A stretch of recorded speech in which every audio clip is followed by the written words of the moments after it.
surprise and unexpected development, the US President Donald Trump has called on the North Korean leader Kim Jong-un for a meeting in the fortified North and South Korean border. The relations between the two nuclear powerhouses have soured since the Hanoi meeting last February in Vietnam. It can be believed that Trump's surprise move has been well appreciated by the international community. Good morning, I'm Amar Singh Pradhan. Let's begin with the top stories this hour. Prime Minister Oli expedites political parleys with senior party leaders amid controversies over government decisions and pressure to reshuffle the cabinet. Number of students vying for abroad studies significantly rises. More than 37.5 billion rupees is spent abroad for higher studies in the past 10 months alone. US President Donald Trump spontaneously invites North Korean leader Kim Jong-un to meet him at the fortified frontier that divides North Korea and South Korea.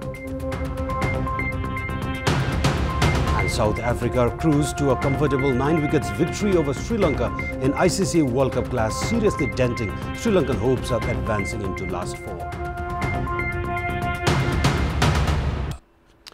Prime Minister and Chairman of the ruling Nepal Communist Party, KP Sharma Oli, has intensified political parleys in recent days.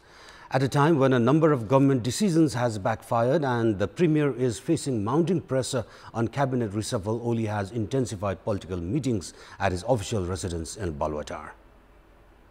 Premier Oli held separate meetings with the party's senior leaders Madhav Kumar Nepal and Bamdev Gautam earlier yesterday. Meanwhile, Premier Oli had separately met with Defence Minister Ishwar Pokhrel and Home Minister Ram Bahadur Thapa on Thursday. Prime Minister Oli currently faces the challenge of taking the party leaders into confidence after he found himself in the minority in the party secretariat. Likewise, following widespread criticism of the government decisions in recent time, Oli also faces pressure to revamp the Council of Ministers. At the same time, Oli has also faced concern from international community with regards to a logical ending on the issues of transitional justice. Sources have claimed that the Prime Minister has intensified the political meetings, acting on reports of meeting between NCP co-chairman Pushpa Kamal Dahal and opposition Nepali Congress President Sher Bahadur Deuba.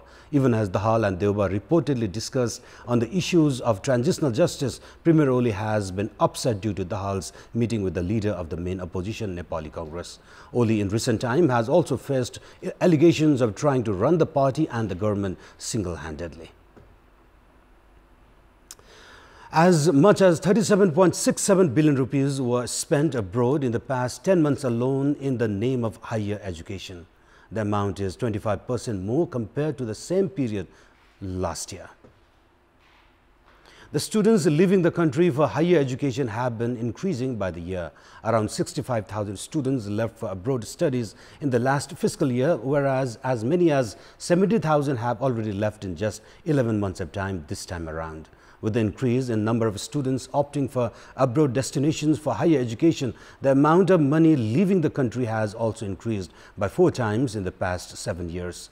Students usually prefer USA, Australia, Canada and Japan, among other destinations, for their education destinations. Although there is a tangible amount of remittance sent by Nepalese migrant workers from Qatar, South Korea, Kuwait and Saudi Arabia, among other countries, the remittance sent by the ones from their major study destinations has remained negligible.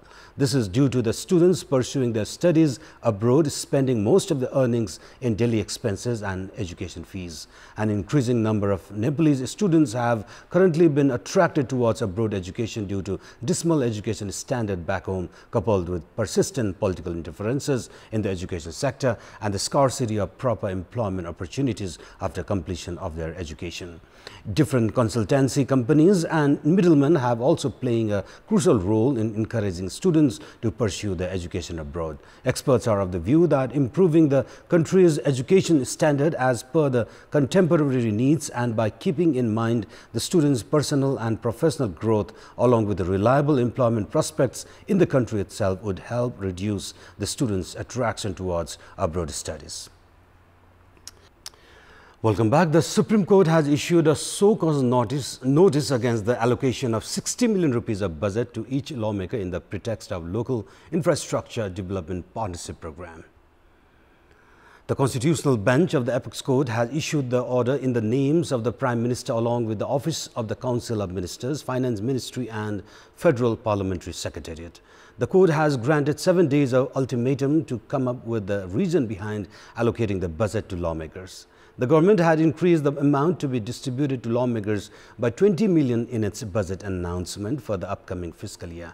Law professional Paras Mani Bhattrai had filed a writ at the Supreme Court, citing that providing such a large chunk of state budget to lawmakers who are otherwise supposed to be involved in law formulation as against the norms of the Constitution itself. A joint bench of the Chief Justice Cholendra Samser Rana and Justices Deepak Kumar Karki, Kedar Prasad Chalise, Meera Khadka and Hari Krishna Karki issued the hearing on the writ yesterday afternoon. Despite widespread criticism, even the provincial governments have increased the budget to be allocated for lawmakers, imitating the central government. Some of the provincial governments have been even sanctioned budget for the lawmakers appointed through proportional representation. Local Tudikal is the only ground for sports in Tansen, the headquarters of Palpa district. However, players in the region are still compelled to bear the brunt due to the ground's poor infrastructure. In this context, we had asked the local players how has it affected their overall performance. Let's take a look at what they have to say.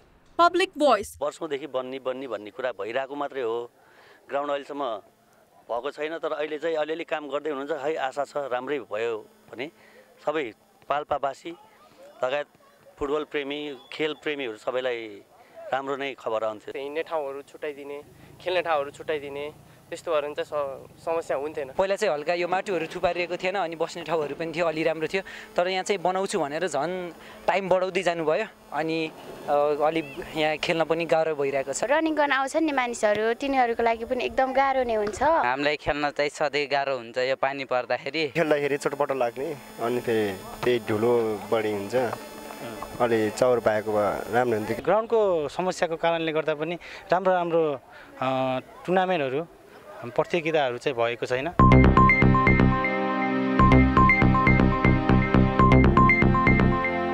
And it's now time for our segment Public Pulse, where it texts us with their opinion. Public Pulse. And your question is, what's your take on the central government body hiding its own action plans and directives? Their options are A, lack of accountability, and option B, to cover up irregularities. The voting is on. Type NAWS, select your option A, B, or A or B, and send it to 34001 to share your opinion with us. And now time for our daily special segment, Media Watch.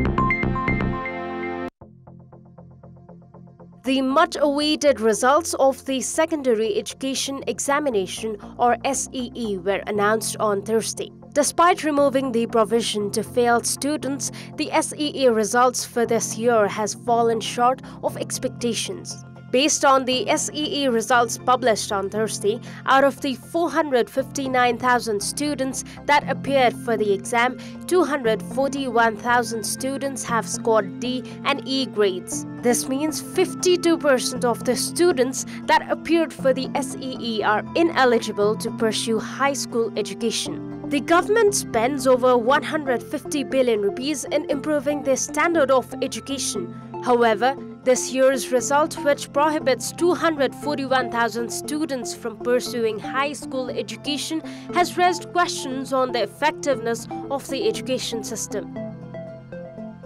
Those were our latest headlines. Our next English bulletin will air at 11 a.m. this morning. Stay with us for more news and entertainment on KTVSD. Good day.